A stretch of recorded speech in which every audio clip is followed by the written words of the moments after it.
Hi everybody, how we doing? Matt from Hannah Fields. Welcome to high summer. The peak of the sun is with us now. It is absolutely scorching down here. It's been lovely and warm for the last few weeks.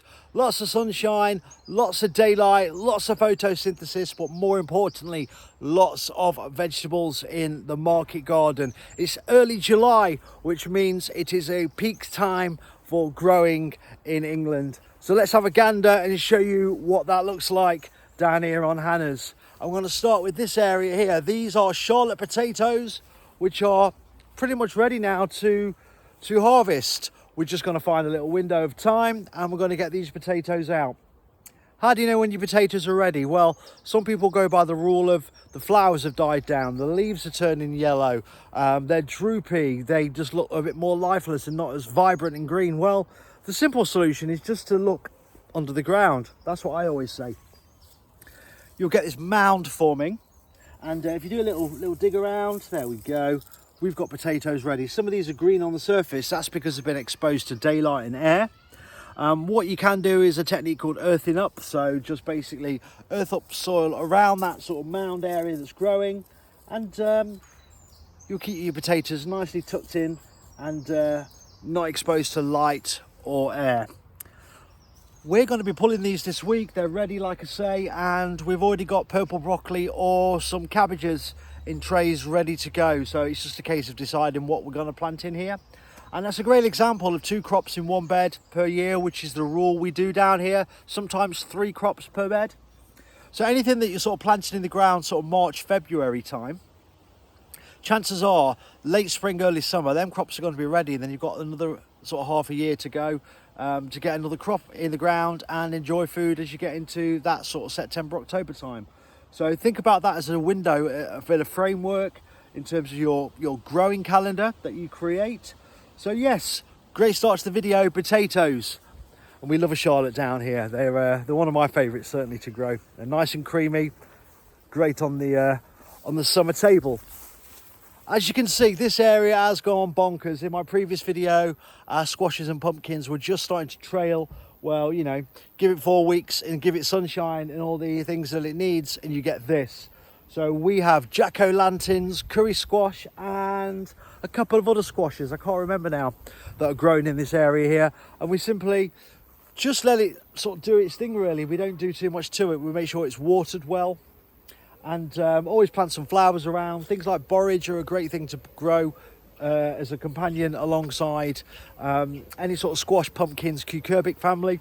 They are great for attracting beneficial insects and pollinators to your area. So we tend to sow things like this early May, plant it out 3rd week in May. They're a quick growing crop at that time of year, and water them well for the first sort of water, and leave it a couple of weeks, let them grow like this, and then start checking the water every few days and making sure they've got what they need. I mean, this is a big sheet of polythene under here, so you know it's keeping that moisture in and locked in, not drying out anyway. So something to consider. And yeah, hopefully we'll be having lots and lots of fruit off these. I'm just gonna have a little nosy now, see if I can show you one. Yeah, here we go, for instance. So as you can see, we've got some lovely fruit coming on here. And these will crop sometime end of August, early September. And as we get into that sort of September crossover into that period of early autumn, we'll be harvesting all this. It will all be dyed down, it'll all be brown, and we can store our fruits. The fruits that I grow can be pretty much stored all winter. Things like curry, spaghetti squash is another great example. We've still got some spaghetti squash at home from last year, and it's lasted the whole winter and it's still ready to eat. So some things to consider. And if you eat seasonally, it's a great way of getting food for the winter that's store well. This area here is an area that we tend to use for things like educational purposes and growing classes and things like that. I didn't need it for a couple of 3 months, so a few cheeky rows of carrots, and got some parsnips growing down here as well. So where there's an opportunity to grow some veg, I will always take it. Even if it's a square metre, you can always get something in the ground, and that's what I would encourage you guys to do. If you've got some space, especially at this time of the year, fill them gaps. And with little gaps, you can be chucking in bunches of spring onions, radish, bit of lettuce here and there, that kind of thing. So there's always an opportunity to grow something. Bed number 2 is flying, as you can see. Calavanero and curly dwarf kale under here. These are cropping lovely. We're picking these on a weekly basis, and it will continue to crop and give us food pretty much now all the way through the year. As long as we keep it well watered, it will continue to crop quite heavy for us. And this will go to seed maybe April next year, so that's a long harvesting window, and it will give us some food over the winter period, a few leaves here and there. So kale, always recommend growing it because it's a reliable crop. And another crop that's very reliable if you sow it at the right time and look after it is rainbow chard. And these are 2 of our favourite vegetables to grow, purely because they give us lots of crop, but also they're popular as a vegetable for our customers. And as long as you're sowing your rainbow chard anytime sort of mid to late April, it should grow well over the summer and it shouldn't bolt. However, I have one that's bolted, even with all the 35, 36 degree heat that we've had. It's done well. Keep it watered, and again, like the kale, it will supply you all the way through the year, autumn, winter, and give you a little tickle of growth before it flowers in April. This is second crops in here. So we've got what is our 3rd lot of beetroot in, next to Swedes, and these crops followed Derby Day cabbages. We sowed our Derby Day cabbages mid-March. They went in the ground the 3rd week of we sowed them mid-February, went in the ground 3rd week in March, and we were harvesting them from sort of early June really. And as soon as they were harvested, we'd already sown this stuff straight in the ground, 1 in, 1 out, and that's what I'll always encourage you to do. Have a tray of something ready, always ready for an opportunity to plant your veg. Sunflowers. We scatter sunflowers everywhere, and I would always recommend growing as many flowers in your growing space as you can. Things like marigolds are great, nasturtiums are great, because especially if you're growing sort of a traditional marigold, like a calendula, they'll come back year on year. You won't have to sow them, they'll just pop up around the land. You'll be giving them away to friends when you get to this time of the year. So a great cheap way of getting lots of flower and colour into your garden. In fact, I'll just show you a great example of nasturtiums. So this lovely nasturtium bunch here, I didn't sow this, it's just popped up from seed from the previous year. And what we tend to do is just dart them around the land where we want them. So things like that, like I say, sunflowers, and obviously borage, that comes back year on year because it just drops so many seeds. So once you've got these beneficial flowers in your garden, you won't have to invest in them again. And even the sunflowers, if you save the seed from your sunflowers, which we have done with these ones, for instance, these are last year's seed. You're gonna have a continuous, lovely bout of flower without spending any money. Main bed, and in particular here, main crop of beetroot. Been cropping for a few weeks, we've been picking this. It's a variety called Bolt Hardy, which is great to grow in the summer. Does what it says on the tin, doesn't really bolt. And as always, thinking ahead. So even though I've got this lovely batch of beetroot ready, I've also got my next crop in the ground. I hope you can see that. That is a Savoy cabbage. So when I planted this bed up, I left a gap every 45 centimetres intentionally, so that when I was going to put my overlap crop in, i.e. my cabbages, the gap was already there. I didn't have to harvest bunches of beetroots out of the way. Straight in the ground. I'm loving the beetroot, but I'm also allowing my Savoy cabbages to get underway and taking advantage of all this high energy of summer, and not waiting. You know, if you start planting stuff now into cropping it, you're going to get more food for your money. You're getting them underway and you're gaining time on your growing season. You're gaining all this energy that's pumping down, and you're just going to get more veg. It's as simple as that. Speaking of more veg, main crop of carrots, we are harvesting these now as well. But like the beetroots, I'm already doing a similar thing. So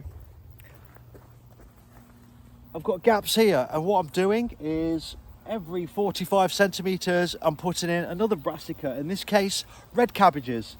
And on the other side I'll be doing the same again this week at some point. I'll be harvesting a few carrots here and there every 45 centimetres and planting in another brassica, probably a kohlrabi or some more cabbage, what have you. Sow a tray of various things here and there, and then you've got options. So you think, oh, I'll have kohlrabi here, I'll have cabbage here, I'll have beetroot here. you'll always have a tray of something ready, means you've got options. So always try and have something ready in your greenhouse. This is second croppings as well. So we had Charlotte potatoes in here, which were harvested the other week, and straight in after that harvest went our Bandit leeks. And Bandit are a good variety to grow in England. They always tend to do well. I multi-sow leeks, 2 to 4 seeds per cell, and you get a nice medium-sized shank, so plenty of food. And I always sow the leeks at the same time that I plant the potatoes out. So normally mid-April is when we plant first earlies down here. It's normally about a month before the last frost date, so we do that under cover for a month, take the covers off and let them grow on. Charlotte's grow in less than 3 months, so it's a good potato as a first early to grow. And the leeks have been chugging away for a couple of months in the greenhouse while the potatoes have been maturing, and they've gone in the ground, 2.5 months old, so they've already had a head start. So something to consider in terms of overlapping. And another great example of overlapping crops, compost area is in full force. As you can imagine, we're cutting the land, brambles are growing, lots of green and brown materials available, which means we have the option to have more compost on the go. So in this case, I've got 5 different bays all covered up, all maturing at different levels and breaking down. So we've always got tons and tons of compost on here, which is great because it means the compost that I'm making is feeding our vegetables. The same materials that are growing here are also the same materials a year down the line that are going to feed the stuff that's growing here again in that cycle. So from a DNA point of view, from an alchemical point of view, if you will, food grows best when it's got consistency of its environment. So things like seeds, if you seed save from the veg that grows in the same space every year, i.e. our market garden, then genetically it becomes accustomed to that environment and is less susceptible to pests, diseases, and any sort of genetic problem that it might have or may occur by it being put somewhere foreign, i.e. when we buy seeds from seed companies, they can be coming in from all over the places. And there's nothing wrong with that, because I use a lot of seed from seed companies, but something to consider, always striving to seed save where we can, and I would encourage you to do the same thing.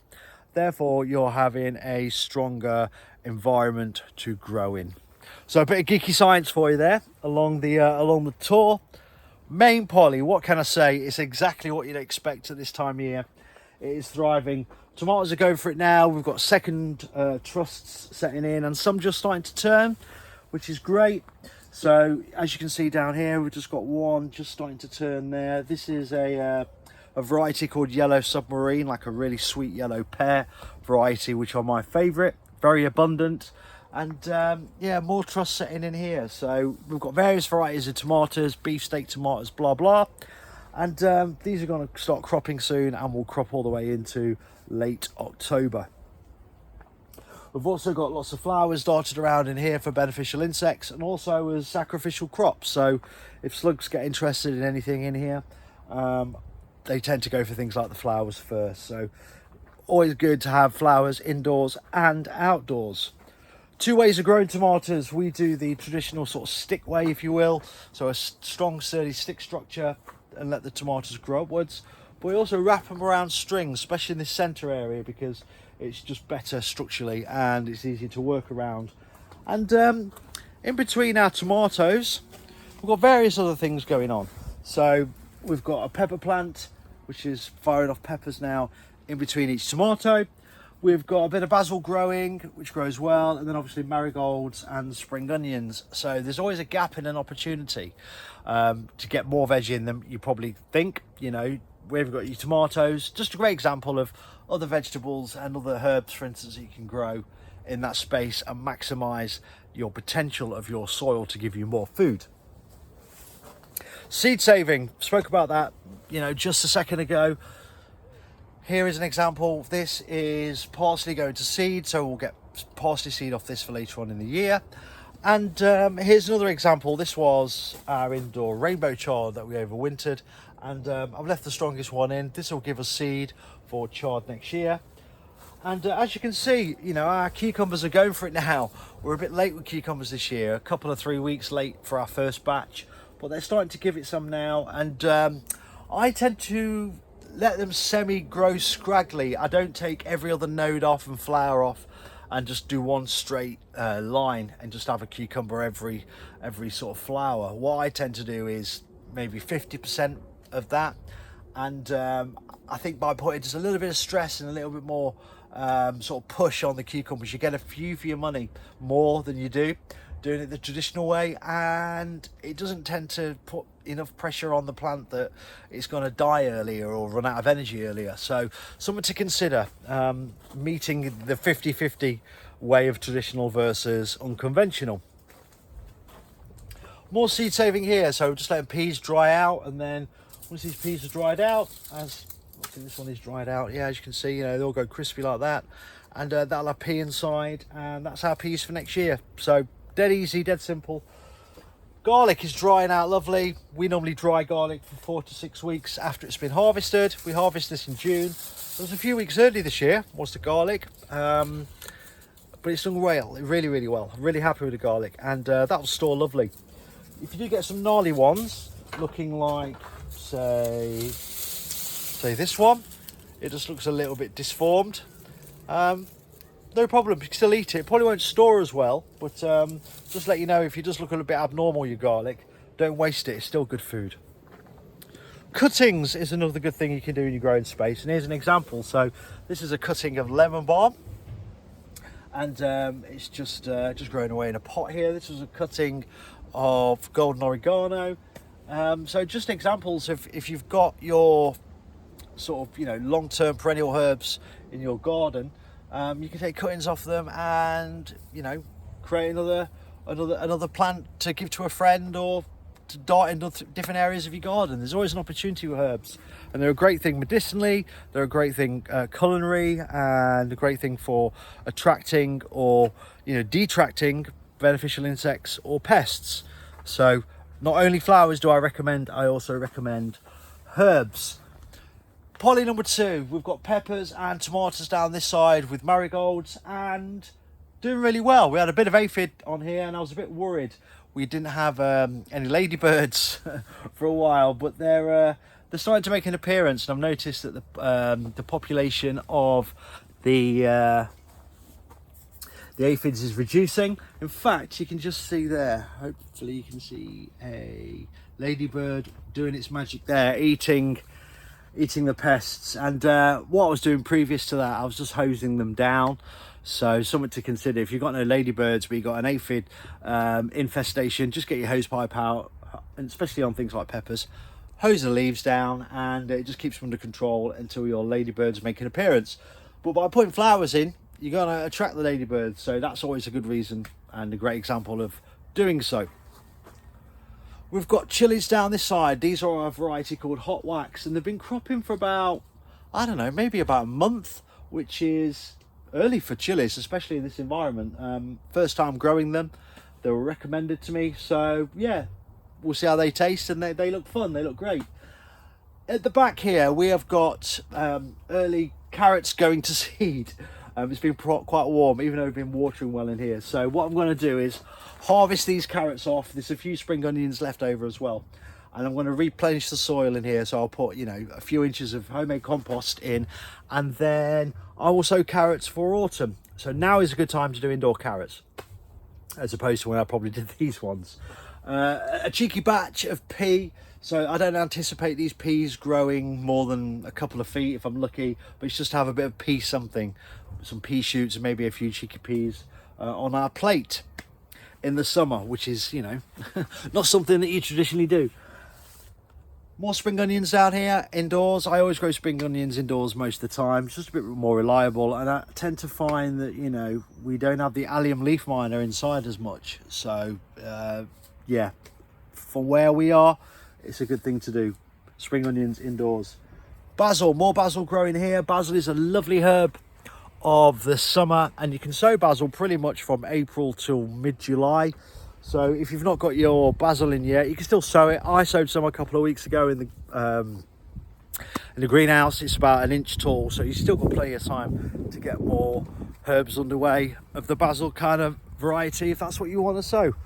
And speaking of herbs, it flowers quite a lot now, does the herb bed. It's mainly, you know, sort of perennial herbs down here, and when you get to sort of like end of May into early July, that's when your herbs will flower, but you'll still get plenty of yumminess off it. What can I say? Nothing that I've not already said already. Herbs are an essential part of the garden for various different reasons, and I would always recommend having a herb garden, regardless of its size, somewhere in your growing space. Lettuce for salad. We just grow lettuce all year round in here, various varieties at various times of year depending on where we're at in the season. And yeah, I've got lettuce underway in the greenhouse that will be interplanted into this space in a couple of weeks time, so there's a constant overlap, so when one salad lettuce is finished, always got another one coming into the mix, so we've got salad available all the time. Nice flower patch here. This is my wife's little area, bless her. She grows lots of various flowers and they're all edible, so we put flowers in our salad bags, things like cosmos and calendula and nasturtiums, and it looks really pretty. So again, I'd always encourage flowers where possible. The pond bed, flying. We've got courgettes coming now on our courgette plants. Again, like the cucumbers, we got these out a few weeks late this year, but they're starting to crop, so that's really good. Good sign of summer. A second batch of beetroot, which was planted out 6 weeks after that one on the main bed, and these are cropping now. They grow a little bit quicker at this time of year, so once them ones are finished, we've got another crop of beetroot ready for our customers. And as you can see at the back on the Harris fencing, and in between the beets and the fencing, we've got lovely, beautiful French beans. I love French beans, raw or cooked, and they're flowering quite heavy. In fact, as you can see, they're just starting to crop now, which is lovely. So give it a week and we'll be eating them. And plenty of flower on our beans. All these beans, by the way, guys, were from home saved seeds. So previous years, we save a couple of the strongest plants. Once the beans have been left on and dried out for a couple of months, we then store them in a cool place, and then we just plant them again next summer. So, you know, beans, an easy one to sort of harvest and save and grow again. So I think we're on year 5 now of these beans being home safe seed, and they're a variety called Emperor, mainly a variety called Emperor, and they're a long sort of stringless, really reliable bean. You get a lot for your money, so something to consider. And more seed saving. So this year I'm doing carrots and spring onions for the first time. I always try and do 1 or 2 extra seed saving items every year, and in this case it's spring onions. So we've been harvesting the heads off these for the last sort of 3 or 4 weeks. I'm really impressed. You get a lot of seed for your money. Here's one, for instance, that I'll pull it off and show you. Yeah, that's a lot of seed in there, and a great example of seed saving and saving more money. So where possible, get your seed saving flex underway. I think that's about it for the growing space this early July. As you can see, everything's thriving, and I hope you guys are having a similar experience. I hope everything's thriving in your growing spaces. Thanks for watching this video to the end. Feel free to like, share and subscribe to the channel, and I look forward to seeing you in the next one. Lots of love, take care.